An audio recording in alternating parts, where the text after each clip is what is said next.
ఆంధ్రప్రదేశ్లో తెలుగుదేశం పార్టీని తొక్కేయాలని జగన్మోహన్ రెడ్డి చేసినటువంటి ప్రయత్నం విఫలయత్నంగా మారిందా? ఇప్పుడు ఆ విఫలయత్నాన్ని జగన్మోహన్ రెడ్డి మోదీకి అనుగుణంగా మార్చేటువంటి ప్రయత్నం చేస్తున్నారా అంటే అవుననే సమాధానం ఇస్తున్నారు కొంతమంది రాజకీయ విశ్లేషకులు. ఇక ఇదే అంశానికి సంబంధించి మనతో మాట్లాడేందుకు ప్రముఖ రాజకీయ విశ్లేషకులు అడుసుమల్లి శ్రీనివాసరావు గారు మనతో ఉన్నారు. సార్ నమస్తే అండి. నమస్కారం అండి.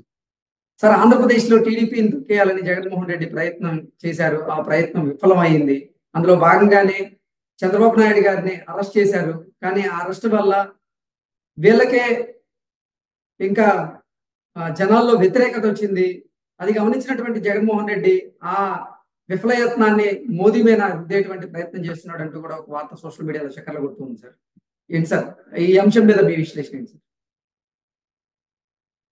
జగన్మోహన్ రెడ్డి గారు ఏమనుకున్నాడంటే 151 సీట్లు వచ్చినాయి, నా రూపురేఖ లావణ్యాలు చూసి నాకు ఓట్లు వేసేసారు, ఇంకా మనకు తిరుగులేదు, టీడీపీ పని అయిపోయింది అనుకున్నాడు.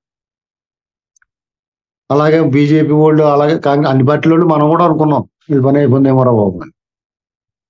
అయితే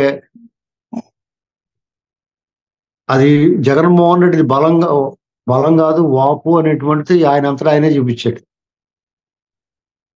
తనకేమి ప్రజల మీద ప్రజలు ప్రేమ చూపించారు, కానీ నాకేం ప్రేమ లేదు ప్రజల మీద అని ఎవరైతే మద్దతు ఇచ్చారో వాళ్ళని ఏపుడేసి తినేస్తున్నాడు.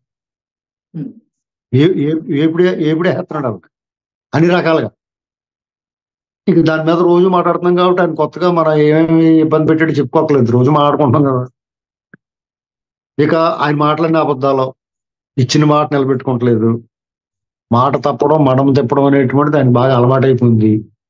ఇవన్నీ స్పష్టంగా నిరూపించాడు. ఆయన వచ్చి మోసం చేస్తున్నాడు.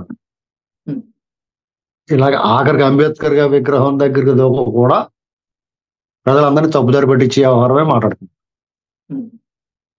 ఈ లోపల టీడీపీని ఏం చేద్దాం అనుకున్నాడు, ఈ 4.5 ఏళ్ల నుంచి టీడీపీ కేడర్ని భయభ్రాంతులు గురి చేయడం, దాడులు, దుర్మార్గాలు కొట్టడం, ఊళ్ళ నుంచి తరిమేయటం, ఎవరన్నా కేసు పెడితే తిరిగి వాళ్ళ మీద కేసు పెట్టడం, ఇవన్నీ చేశారు. అయినా వాళ్ళు ఎక్కడ జడవలేదు. ఈ ప్రజా వ్యతిరేక నిర్ణయాలకు వ్యతిరేకంగా టీడీపీ నాయకులు కేడర్ బయటకు వస్తే వాళ్ళ మీద కేసులు పెట్టడం, వాళ్ళు హౌస్ అరెస్టులు చేయడం, వాళ్ళు గొంతు నొక్కే ప్రయత్నం చేశారు. అలాగే లోకల్ బాడీ ఎలక్షన్స్ లో ఎవరిని పాల్గొకుండా కనీసం నామినేషన్ కూడా వేసే పరిస్థితి లేకుండా చేశాడు. దానికి తోడు దొంగ ఓట్లు, లైట్లు ఆరిపేసి ఫలితాలు. ఇప్పుడు నామినేషన్ వేయనివ్వలేదు, ఒకవేళ నామినేషన్ వేసేయడంకో ప్రచారం చేసుకునేవాడు. సరే అయినా సరే ప్రచారం చేసుకోగలిగాడనుకో పోలింగ్ సరిగ్గా చేసుకునేవాడు, ఓటింగ్కి రానివ్వకుండా ఇబ్బంది పెట్టేశారు.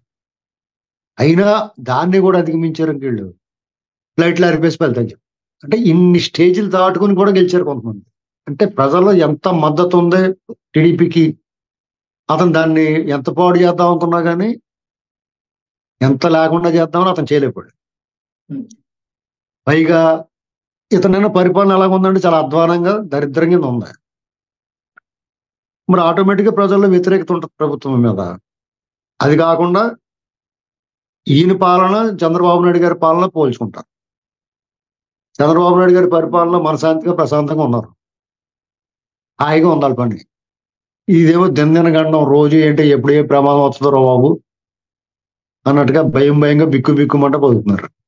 ఆఖరికి ఆస్తులు కూడా లాగేసుకునే ప్రయత్నాలు జరుగుతున్నాయి ఇప్పుడు. ఇలాంటి పరిస్థితుల్లో ఇక మనం ఆపలేరు బాబు అని చెప్పేసి చంద్రబాబు నాయుడు గారి జనంలోకి వెళ్తే ప్రభుత్వం స్పందన వస్తుంది. లోకేష్ గారి పాదయాత్ర సూపర్గా ఉంది. ఇవన్నీ ఆగిపోవాలంటే ఈ లోపల అరెస్ట్ చేస్తే ఏదో కేసు ఎట్టి ఇవన్నీ ఆగుతాయి తాత్కాలికంగా అనుకున్నాడు. వాళ్ళు కూడా కేడర్ కూడా జడిసిపోతారు నాయకులు. అదిని చంద్రబాబు నాయుడు గారిని అరెస్ట్ చేశారు, మనమంతా ఏదో ప్రమాదం అని చెప్పి సైలెంట్ అయిపోతారేమో అనుకున్నాం అని ఆ దుస్సాహసం చేశాడు. చంద్రబాబు నాయుడు గారిని అరెస్ట్ చేశాడు. అలాంటి కేసులు ఇసుక ఫ్రీగా ఇచ్చాడని, స్కిల్ డెవలప్మెంట్ రూపాయి కూడా మనీ ట్రయల్ లేని ఈయన దగ్గర రూపాయి కూడా ఈయన మీద ప్రూవ్ అవ్వలేదు.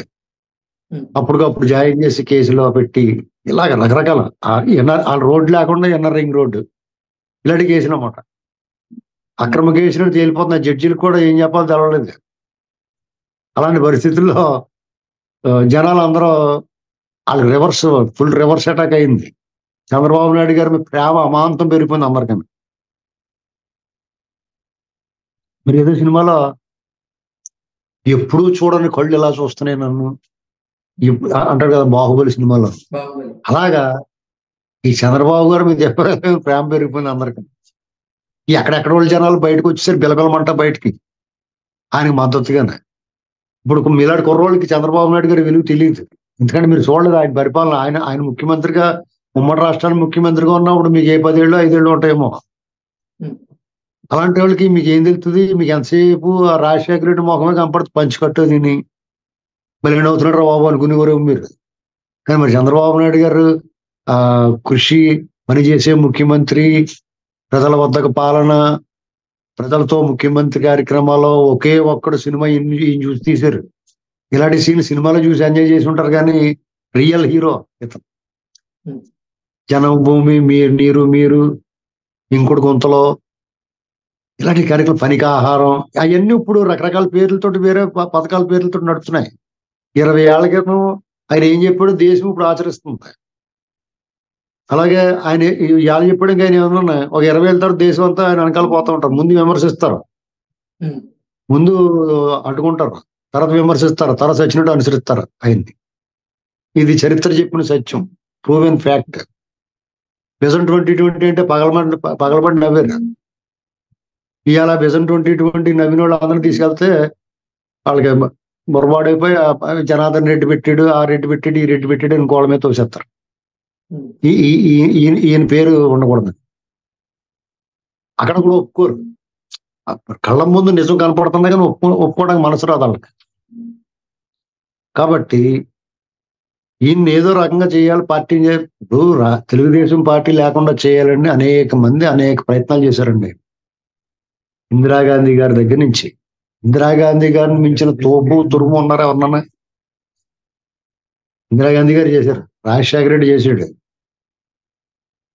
మోడీ గారు ట్రై చేసాడు, ఇప్పుడు మోడీ గారు జగన్మోహన్ రెడ్డి ద్వారా ట్రై చేశాడు, కేసీఆర్ గారు చేశాడు. ఎవరి వల్ల అయింది? కేసీఆర్ గారు టీడీపీ లేకుండా చేద్దాం అనుకున్నాడు. నువ్వు టీడీపీ లేకుండా చేస్తావా, మేము పోటీ చేయకుండానే నీ పని పడతామని మనం పోటీ చేయకుండానే ఆయన ఇంట్లో కూర్చోబెట్టారు.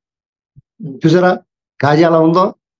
కాకినాడ కాజీ ఎలా ఉంటుందంటే పైకి ఎండిపోయినట్టు ఉంటుంది, ఆరిపోయి కొరకగానే లోపల జ్యూస్ కారిపోతూ ఉంటుంది, మీద బట్టల మీద పడిపోతుంది. అలాగా టీడీపీ లేనట్టు కనపడింది. అక్కడ టీడీపీ పోటీలో లేదు, కానీ దోల ఎవరు తీరిపోయింది? బీఆర్ఎస్ తీరిపోయిందా? అలాగ ఉంటది. పార్టీ లేకుండా ఆత్మ లాంటిదండి టీడీపీ పార్టీ అంటే. తెలుగు వాళ్ళ ఆత్మ, ప్రతి తెలుగువాడు ఓన్ చేసుకున్న పార్టీ అది. ఇవాళ తాత్కాలికంగా విభేదాలు ఉండొచ్చు, నాకు కష్టం ఉండొచ్చు, నా ఇష్టం లేకపోవచ్చు. మన తెలుగువాడు ఆత్మగౌరవ పతాకాన్ని సమర పతాకంలో రెపరెపలాడిచ్చిన పార్టీ అది. నువ్వు తెలుగువాడి మీద ధైర్యంగా గుండు బారు విరుచుకుని ఇంకో స్టేట్కి వెళ్తే నువ్వు తెలుగువాడిని చెప్పుకుంటాం బై సిగ్గేస్తే ఇది వరకు. అలాంటిది మనకు ఒక ఐడెంటిటీ. అలాంటి పార్టీని పట్టుకుని వాళ్ళు ఏమైనా చేద్దాం లేకుండా ఉంటే వాళ్ళే పోతారు. ఎవరు ట్రై చేస్తాడు పోతారు. కేసీఆర్ గారు ట్రై చేసాడు, ఆయన సర్దుకున్నాడు. జగన్మోహన్ రెడ్డిగా ట్రై చేస్తున్నారు, ఆయన సర్దుకుంటాడు. మీకు ఇంకో విషయం తెలుసా? జగన్మోహన్ రెడ్డి గారి పార్టీలో జనం అందరం ఇప్పుడు ఇంకా కొంతమంది టిక్కెట్లు ట్రై చేస్తున్నారు, మాకు టిక్కెట్ ఇవ్వలేదని బాధపడుతున్నారు అనుకుంటున్నారు. వాళ్ళు ఊరికే యాక్షన్ అది అంటున్నాయి. టిక్కెట్ ఇవ్వకపోతే చాలా సంతోషంగా ఉన్నారు. ఈ అమ్మ ఈ గోళ వదిలిందిరా బాబు మాకు అనుకుంటారు. వీళ్ళందరూ రేపు పొద్దున్న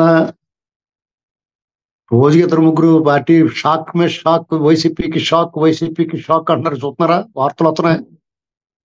అతను కలిసాడు చంద్రబాబు, అతను కలిసాడు లోకేష్, ఇతను కలిసాడు, రేపు మారిపోతున్నాడు పార్టీ అంటున్నారు. ఆల్రెడీ 10 మంది ఎంతమంది మారిపోయినట్టున్నారు, ఇంకా 10 మంది 20 మంది రెడీగా ఉన్నారు. రేపు అది ఎన్నికల షెడ్యూల్ వచ్చిన తర్వాత ఈయన బీఫారాలు ఇస్తాడు కదా జగన్మోహన్ రెడ్డి గారు. బీఫారాలు ఇచ్చిన తర్వాత మీకు ఎవడో కూడా నామినేషన్ వేయడు, ఫోన్లు కట్టేసి ఎక్కడికైనా పోతారు, గోవా గట్ట పోతారు. వాళ్ళు దొరకకుండా కొంతమంది శ్రీలంక పోతారు పేకాడుకుంటాం, ఇక్కడ ఉండరు. చూసుకోండి కావాలితే. మీకు ఎలా ఉందంటే వాళ్ళ పరిస్థితి.